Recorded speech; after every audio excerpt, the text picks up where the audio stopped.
Assalamualaikum warahmatullahi wabarakatuh. Anda bersama acara Kongko bareng Gus Dur dari KBR 68H Jakarta, bekerja sama dengan School for Broadcast Media Jakarta.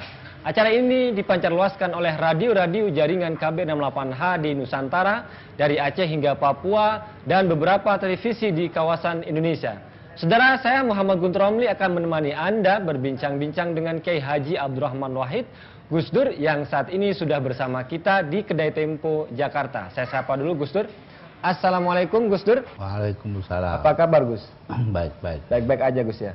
Dan saudara, seperti biasa Pak Acun yang biasanya membacakan petikan dari kitab Al-Hikam namun tidak bisa datang, dan akan saya gantikan dengan satu petikan dari hadis, yaitu tentang tabassumuka fi wajhi akhika shadaqatun, bahwa senyum pada wajah saudaramu adalah sedekah. Mungkin Gus Dur bisa menjelaskan makna dari senyum adalah sedekah itu, Gus Dur. Silakan. Ya, di sini kita berbicara tentang solidaritas. Iya.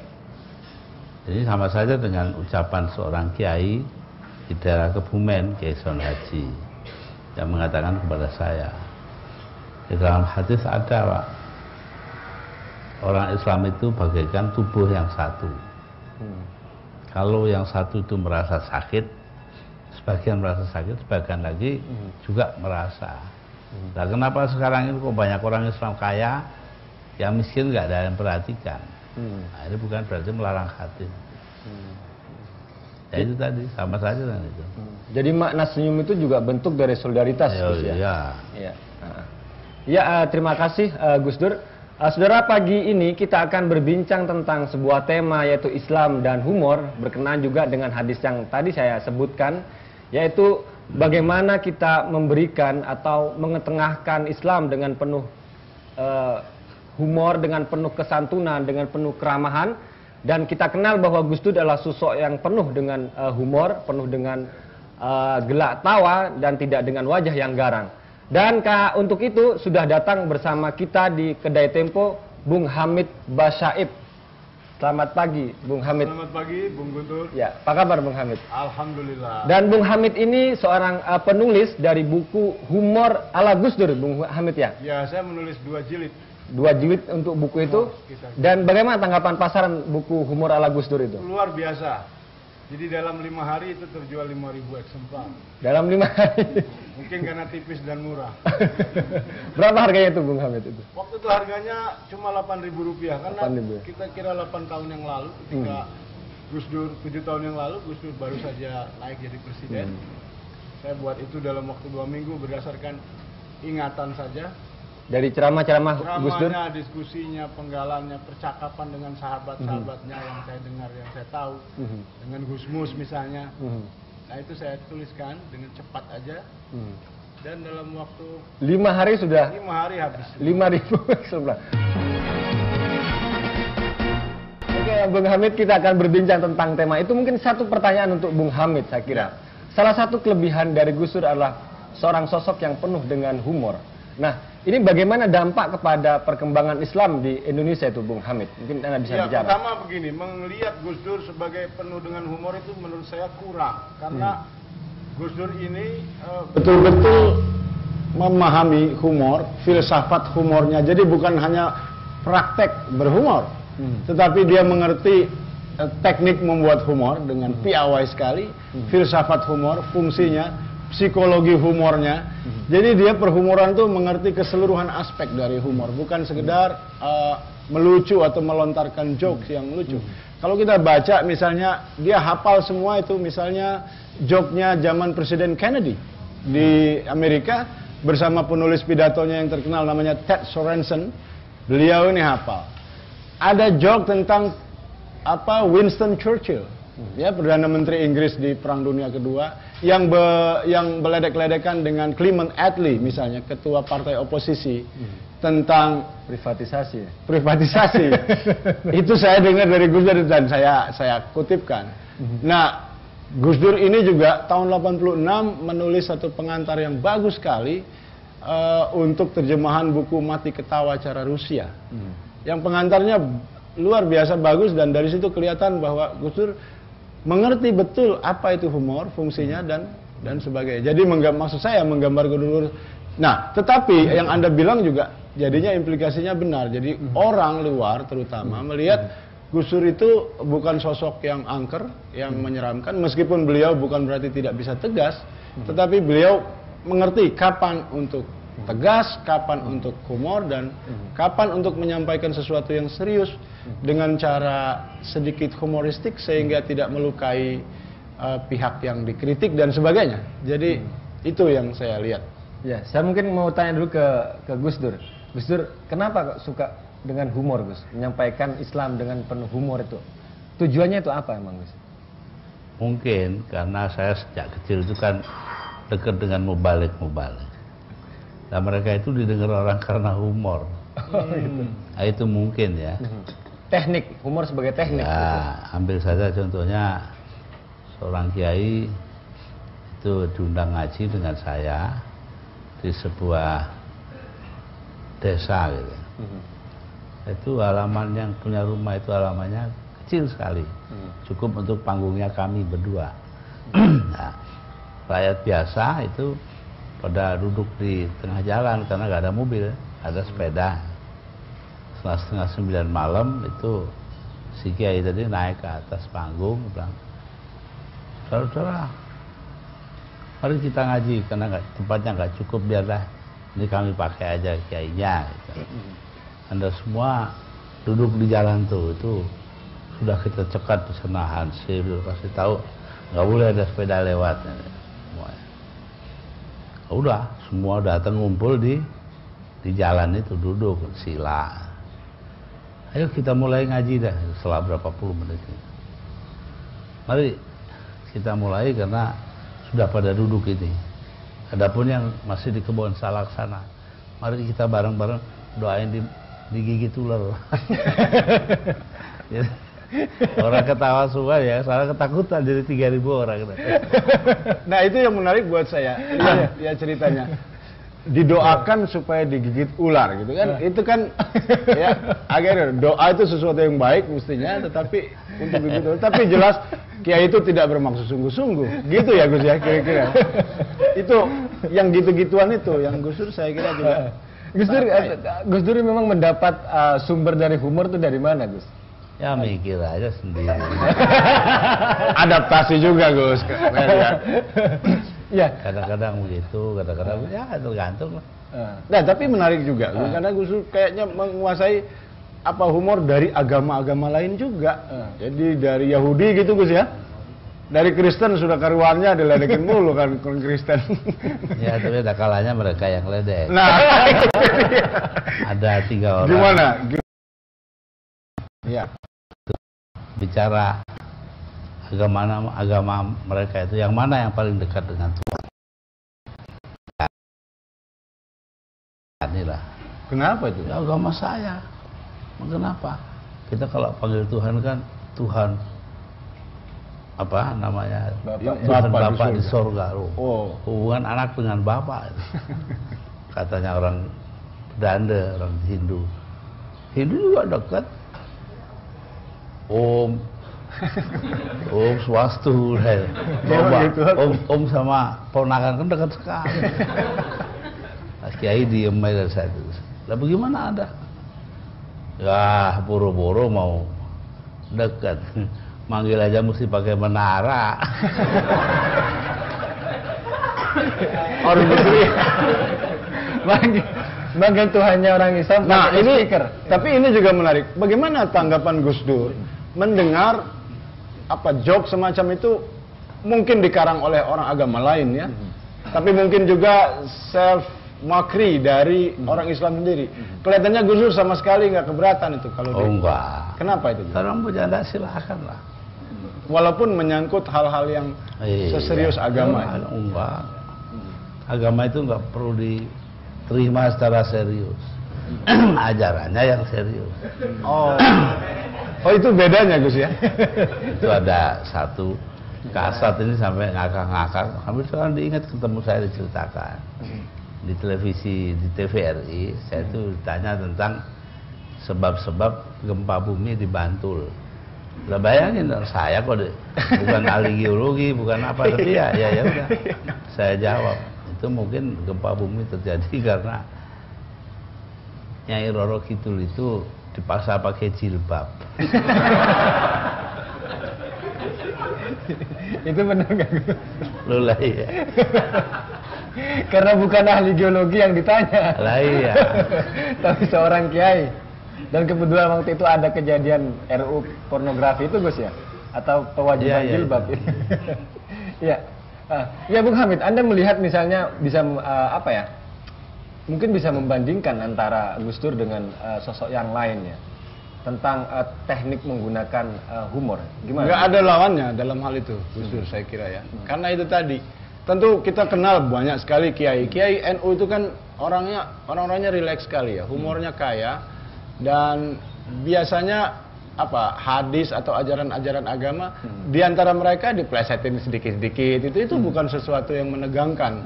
Ketika dia kemudian naik di panggung nasional, baru orang misalnya memplesetkan Bismillahirrahmanirrahim aja terus harus minta maaf ke majelis ulama dan sebagainya. Padahal di pesantren gitu-gituan itu biasa. Bukan berarti mereka tidak menghargai agama, tetapi agama begitu akrabnya dengan mereka sehingga seperti kita kalau akrab sama orang udah bisa bercanda gitu loh maksudnya. Jangan-jangan kalau memang ada perbedaan. Perbedaannya gimana Gus? Nah ini contohnya kiai ngajarin santrinya membaca li'ila fi Quraisyin ila fihim rihlatas syita'i was-shaif. Loh, shaif itu berarti itu wakaf. Ilmu baca Quran itu. Ya, tapi muridnya kan lihat hurufnya aja yang ditulis. Iya. Rihlatas syita'i was-shaifi. Nah, gitu. Shaif. Shaifi ya betul. Akhirnya ayo baca. Ila fi Quraisyin ila fihim rihatas syita'i was-shaif. Pegang bibirnya kan. Begini, jangan shaifi. Baca shaif ya. Begitu dilepas tangannya tuh fi.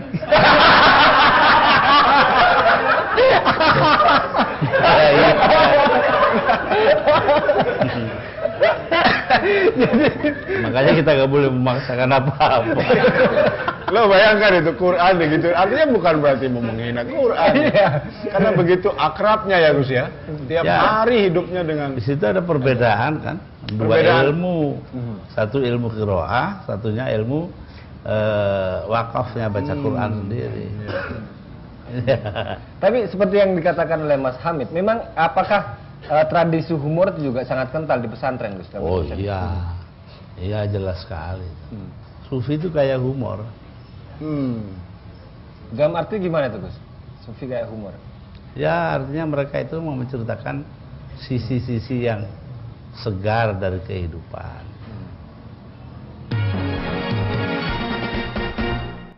Nah ini yang aneh saya kira Gus. Gimana tanggapan Gus sendiri? Kelihatannya pemuka-pemuka Islam yang lain tuh kok umumnya tegang itu, apalagi akhir-akhir ini, beberapa tahun terakhir ini, semua hal yang menyangkut agama itu dihadapi atau ditangani dengan itu karena kekurangan dalam diri mereka sendiri. Ya, kekurangan dalam diri mereka sendiri bahwa Islam dalam menghadapi atau merespons tantangan-tantangan atau gangguan dari luar itu punya dua cara, dua pendekatan. Satu pendekatan kultural itu sih gak ada humornya dah, hal-hal. Dan yang satu lagi ya juga nggak ada humornya, pendekatan institusional atau kelembagaan. Ini sekarang kita lihat pada kultural tanpa humor, yaitu pada abad ke-5 Hijri itu ulama mulai mempersoalkan ziarah kubur. Nah, yang setuju ziarah kubur yang melakukan hal itu ziarah semuanya ya anggap aja dah pucuknya jadi NU lah gampang. Ya. Lah yang tidak setuju ya itu pucuknya jadi Muhammadiyah lah kan begitu dah.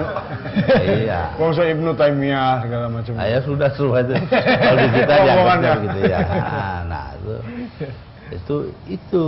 Nah, adapun yang lain itu dari kelembagaan. Umpamanya saja majelis ulama. Dia ada kan cuma melihat Islam sebagai katakanlah terancam dari luar. Orang di majelis ulama itu nggak ada orang pinter. Semua bodoh-bodoh itu. Dari segi apa bodohnya? Loh, mereka itu tahu cuma mungkin ya hukum, terus itu administrasi dan lain-lain. Tapi kalau ilmu kehidupan itu nggak paham itu udah. Maksud Gus Dur apa? Kalau mereka paham, tentu produk-produk atau fatwa-fatwa yang lahir tidak akan seperti itu. Iya, akan menampung humor lah. Akan menampung humor. Lulai ya kan. Oke, Bung Taufik ada SMS atau telepon yang bisa dibacakan, Bung Taufik? Dulu SMS ini dari Pak Ahwan, pemuka agama yang tidak bisa humor itu tidak tahu kalau Tuhan Maha Kasih. Mereka memahami keagungan Tuhan sebagai hal yang menakutkan. Padahal apapun yang dilakukan umatnya tidak akan berpengaruh pada keagungan Tuhan. Berikutnya SMS dari Pak Wan Abud. Menurut saya semakin susah orang menerima humor, semakin rendah tingkat kecerdasan emosionalnya. Kemudian tanggapan dari Pak Eko di Priuk, Gus Dur masuk saja grup Sri Mulat katanya karena lucu. Kita sapa dulu Pak Daniel yang saat ini sudah bersama kita. Selamat pagi Pak Daniel. Selamat pagi, Assalamualaikum Kiai. Iya, ada 2 pertanyaan Kiai, pengen tahu aja jawabannya Kiai. Waktu Nabi Muhammad SAW itu diutus sama Allah sebagai Rasul, yang mau ditanya itu kan di Jazirah Arab ya Gus ya. Yang saya mau tanya Gus Dur, saat Nabi menjadi Rasul, bagaimana wilayah-wilayah lain? Apakah dia mendengar Nabi Muhammad ada di sana, atau dia itu saat itu bagaimana situasinya Gus Dur? Itu yang pertama. Yang kedua Gus Dur, di dalam kubur ulama-ulama kita bilang akan ada pertanyaan, man rabbuka, man nabiyuka, man imamuka gitu Gus Dur. Bagaimana orang meninggal zaman Nabi Adam, Nabi Nuh, Nabi Ibrahim? Itu waktu kita ditanya ulama Nabi Muhammad, itu bagaimana dulu pertanyaannya sama atau pertanyaan beda Gus Dur? Itu aja. Assalamualaikum. Kalau soal kubur itu ya kita bisa dekati dari bermacam-macam sudut ya. Sebab itu kan bukan ajaran Quran, bukan ajaran hadis, itu kan fikih. Lah fikih itu bisa benar bisa nggak benar gitu loh. Jadi saya nggak bisa komentar. Saya cuma bilang bahwa ada humor dalam soal ini, namanya talqin itu. Ya itu di desa saya, Denanyar itu dulu ada mudin pemimpin agama, Imamuddin itu, namanya Kamsari. Dan mbah saya itu ya seorang kiai fikih yang hebat sekali. Nah, terus sana ada orang mati, dia ditanya, Kiai siapa ini yang baca talqin? Sudah Kamsari saja. Gitu. Wah bacanya nggak karu-karuan. Kullu nafsin dha'iqatul maut itu ya. Jadi salah semua hakikatnya. Terus saya bilang, "Mbah, berarti orang enggak karu-karuan bacanya kalau disuruh." Iya, tapi dia yang punya SK loh itu. Itu ngomongnya serius tapi sebenarnya humor. Enggak mau. Jadi Bisa SK untuk ngasih talqin. Lah iya, lu bukan jadi mutin. Tadi juga masalah hubungan humor dengan kecerdasan emosional, Gus, juga ada pertanyaan. Ya. Ya, seseorang itu tergantung dari sudut mana dia ngelihatnya. Kalau terlalu serius, ya memang semua hal itu ya menghina Islam. Kalau orang itu tidak terlalu serius, ya sedang-sedang aja dah. Ya nggak apa-apa. Anggap kehangatan hubungan aja. Iya. Gitu ya, Gus. Tapi begini saya kira Gus, memang ada masalah saya kira di sini ya, karena tradisi agama kita khususnya kitab sucinya, hadisnya dalam konteks Islam itu hampir nggak ada humornya. Kalau saya seingat saya setahu saya cuma ada satu nabi itu humor ketika ada hadis yang menceritakan tentang nenek-nenek yang bilang sama Nabi, ya Rasul, apakah nanti di surga apa saya bisa masuk surga gitu. Nggak bisa kata Nabi, sebab di sana nggak ada orang tua. Bidadari cantik semua yang ada. Bidadari cantik semua. Ya nggak tahu. Ya saya nggak tahu kalau soalnya begitu. Tetapi yang jelas ada ludruk dulu zaman lekra. Oh ya. Panggilannya Mat. Naik ke atas panggung, ada temennya situ. Loh Mat, kamu kok kesini? Iya saya kesini. Loh kamu kok nggak di akhirat saja? Karena kalau kamu di surga itu bidadari itu, wah, jawabnya, lebih enak di neraka. Loh kok di neraka? Iya, neraka pakai AC semua sekarang. Panas. Bidadari di surga itu, oh di neraka semua bintang film juga ada. Jadi kita bagaimana menghadapi begini? Itu dihumorkan itu. Nah, paman saya waktu itu marah betul, dibakar itu panggungnya. Kasihan tuh orang lekeranya lari tuh gak. Terus kita lengkapi sehingga tidak dianggap menghina gitu loh. Nah, yang nggak menghina itu memang orangnya yang kurang kan begitu. Yang kurang cerdas kata orang tadi ya. Nah, iya. Tadi juga ada pesan yang pertama tentang hubungan antara humor dengan persepsi kita pada Tuhan yang penuh dengan kasih sayang. Itu bisa humor. Tapi orang Jadi, mempersepsikan Tuhannya galak, jadi galak, iya, gitu. jadi Ya, begini. Antrean masuk ke surga itu macam-macam orang dari depan. Terus ada satu orang supir bis kota. Dan ini kalau nyetir sering mabok. Selebor. Slow gitu. Itu langsung dituntun malaikat masuk ke surga. Marah kan yang lain keluar. Gimana sampai ini? Masa orang tukang mabok segala macam masuk surga? Dijawab oleh malaikat. Kalau dia lagi seleo begitu, Anda baca apa? Mudah-mudahan diselamatkan. Lah itu. Jangan diselamatkan. Dia masuk surga karena doa penumpang. Iya.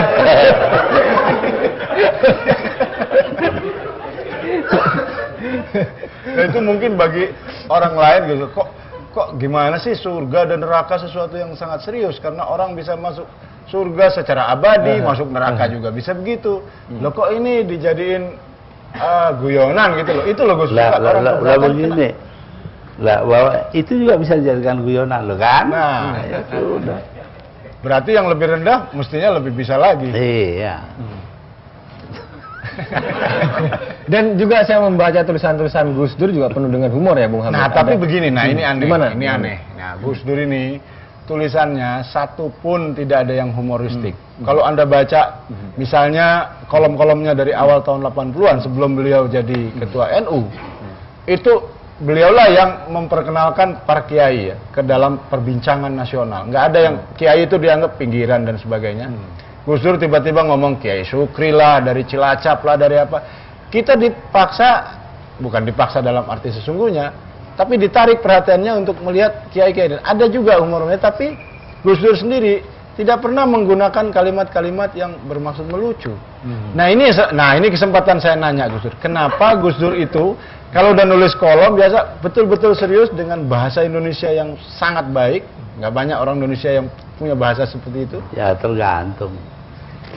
Ya pada saat saya sudah akhir-akhir ini saya sering membuat humor. Itu karena Juga saya dalam berpikir tulisan. itulah yang diperlukan oleh bangsa kita. Nah, ini dia. Di dalam tulisan juga. Terlalu tegang kita ini, hidup terlalu tegang. Ya itu. Ada kumpulan tulisan Gus Dur yang terbitkan Tempo tentang melawan melalui humor. Gus. Oh iya. Dan dari judul-judul saya juga menangkap Oh, ada iya. kesan yang sangat ini. Misalnya Islam kaset dan kebisingannya. Itu kan menarik, Gus. Untuk Sekarang malah mundur mungkin Gus. Nggak mungkin lagi orang nulis judul kayak gitu. Orang kan langsung tersinggung gitu. Kok ada dibilang Islam kaset? Saya baca itu tahun 80-an awal. Satu hal yang saya pelajari bahwa kalau ingin sesuatu dari Pak Harto harus dengan humor. Oh. Kalau biasa dia punya itu argumentasi. Tapi kalau udah humor nggak bisa ngomong. Misalnya gimana? Ambil contoh ya, setelah lengser ini saya diundang bulan puasa ke buka di rumahnya di Cendana. Saya bawa Kiai Parti Asrori 4 kilo dari Lampung, dari Metro. Lah Metro itu kan Wah, desa besar. banget tuh. Terus saya di sana habis buka, lalu jamaah maghrib, terus minum kopi, minum teh. Gus Dur sampai malam, enggak Pak, saya nanti harus ke Gusti Joyo. Oh iya. Tapi kayaknya kan ditinggal di sini ya. Oh iya Pak, tapi harus ada penjelasan. Nah itu. Penjelasan apa? Nah ini NU-nya, terawihnya nanti itu terawih NU lama apa NU baru? Nah kan dia bingung. Loh NU lama, NU baru gimana? Loh kalau NU baru, terawih terawih dan itunya kriteria itu 23 rakaat. Oh iya, ulama. NU baru tuh ya? Itu NU lama. NU lama. Nah, itu. Kalau NU baru diskon 60%. Ya tinggal 11. Padahal jelas bukan NU. Oh dulu saya ikut yang baru aja. Tinggal saya sakit. Ada lagi umur terhadap Pak Harto itu ketika saya ditawari oleh Kun Zubaidi, duta besar Irak di Indonesia, orangnya Saddam Hussein. Pak Atis. Nah, sudah ngomong pada saya, Saddam Hussein itu mengusulkan Anda menjadi peserta Oil for Food Program, ya, menjadi minyak dan makanan. Nah, saya pikir, waduh kalau saya tolak, Saddam Husseinnya marah. Kalau saya terima, Amerika ganti marah, PBB. Nah, saya bilang sama dia, begini yang mulia, kalau Pak Harto setuju, saya jalankan. Nah, udah atur. 2 minggu kemudian saya ketemu di Cendana, sana. Ada apa Gus Dur? Ini loh Pak, saya ini ditawari Oil for Food Program. Wah, ambil aja gini panjang lebar. Enggak, saya nggak ingin, dilarang saya inginnya. Kenapa? Ini ya, orang Palestina itu punya teroris namanya Abu Nidal. Abu Nidal itu sang pejuang. Tulisannya Abu Nidal. Lah apa urusannya itu dengan Oil for Food? Nanya ya. Begini Pak, kalau saya ikut, saya kan harus menyediakan mobil mini dengan segala macam peralatannya di tiap kota Irak. Untuk apa? Loh, untuk masak instant mie itu, mie instan. Oh ya. Lalu apa hubungannya dengan gini? Kalau nanti saya dipanggil Abu Nudel gimana? Ya ngapain? Iya. Oke. Dilarang. Oke, Gus Dur, Mas Hamid, terima kasih atas kehadirannya di Kedai Tempo. Dan kita sudah mendengarkan obrolan pada kali ini tentang Islam dan humor bersama Gus Dur dan Bung Hamid. Dan obrolan tadi saya bisa mengambil kesimpulan bagaimana Islam yang disampaikan oleh Gus Dur penuh dengan keramahan, penuh dengan kesantunan, penuh dengan kesegaran. Bukan Islam yang datang dengan wajah yang garang, bukan Islam yang datang dengan wajah yang marah, tapi Islam dengan wajah yang penuh dengan senyuman. Itulah salah satu kesan kita bagaimana Gus Dur menyampaikan pesan-pesan keislamannya. Saudara, terima kasih atas kebersamaan Anda bersama acara Kongko bareng Gus Dur, dan kita akan berjumpa lagi pada pekan depan. Wassalamualaikum warahmatullahi wabarakatuh.